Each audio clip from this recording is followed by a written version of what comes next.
ወደ ዝርዝር ዘገባችን እንለፍ።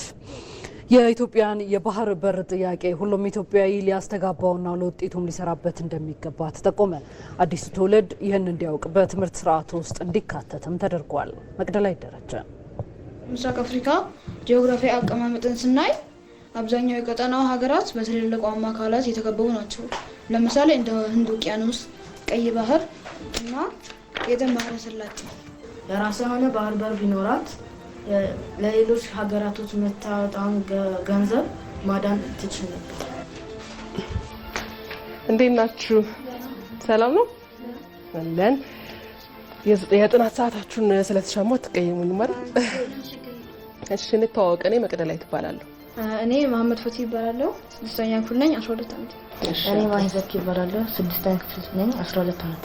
እኔ ይልማጅ ይባላለሁ። የ6ኛ ክፍል ተማሪ ነኝ። እድሜ ደግሞ 12። እንግዲህ ተመልካቾች ዛሬ ስለ ባህር በር ከ6ኛ ክፍል ተማሪዎች ጋር ልናወራ ነው።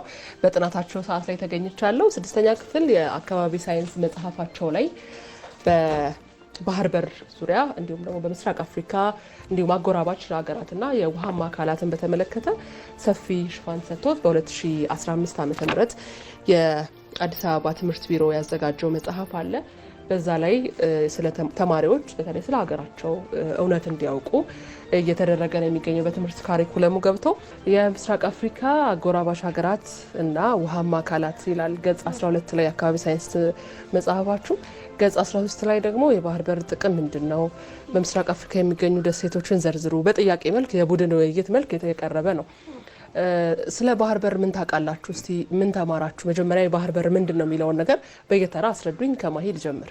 ባህር በር ማለት ትላልቅ መርከቦች ቆመው እቃዎችን የሚያራግፉበትና የሚጭኑበት ወደብ ማለት ነው። የባህር በር ምንድን ነው ስንል ባህር በር በጣም የትልቅ ቤት መግቢያ በር ሆኖ በዛ መግቢያ በር ላይ ደግሞ እቃዎች የሚገቡበትና የሚወጡበት እናም እኛ በትምህርታችን ላይ እንደተማር ነው ባህር በር አንድ ሰው ባህር በር ካለው በጣም ጠቃሚ ነገር ነው። የባህር በር ካለው በጣም ብዙ ንግድ ምናምን ያገኛሉ። ይህ ማለትም የባህር በር ለእያንዳንዱ ሀገራቶች በጣም ጠቃሚ ናቸው ብዬ ነው የማስበው። የባህር በር በጣም ብዙ ጥቅሞች አሉት። አሁን ለሀገራችን የሚጠቅሙ ነገሮች እንደ መድኃኒት፣ መኪና፣ ነዳጅ ለማስገባት እና ለማስወጣት ይጠቅማሉ።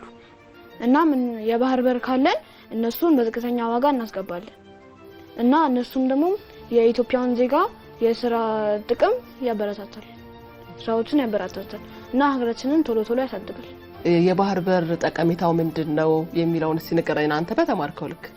አካባቢን አስተማሪያችን በትምህርት ቤት ባህር በር የሀገራችንን ምርት ወደ ሌሎች ሀገር ለማስገባትና የሌሎች ሀገሮችን ምርት ወደ ሀገራችን ለማስገባት እንደሚረዳ አስተማሪያችን ነግሮናል። እሺ አሁን ደግሞ ኢትዮጵያ የባህር በር አልባ መሆኗ ወይም ላንድ ሎክድ መሆኗ ምን አሳጥቷታል የሚለውን እናንሳ። ማን ይነግረኝ? እኔ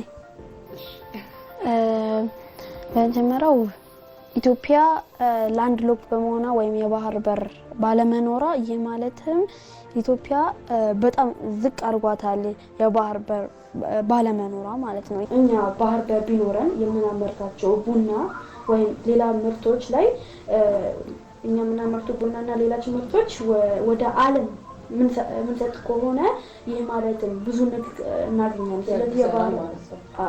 ስለዚህ ይህ ማለትም የባህር በር ጠቀሜታው ይህ ነው።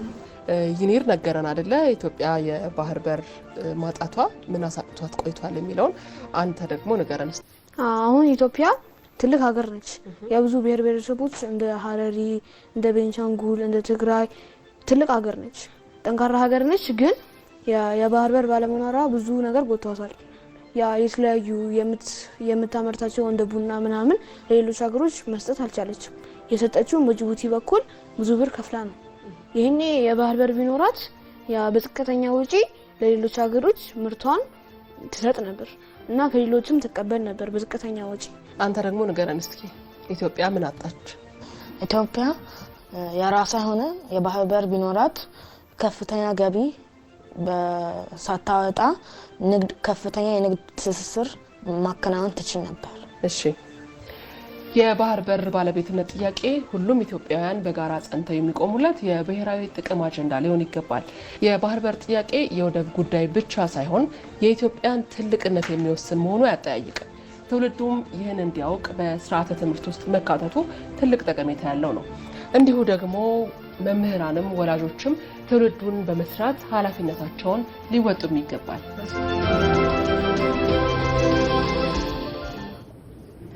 ዜና ኢትዮጵያ ላይ ትገኛላችሁ ተመልካቾች።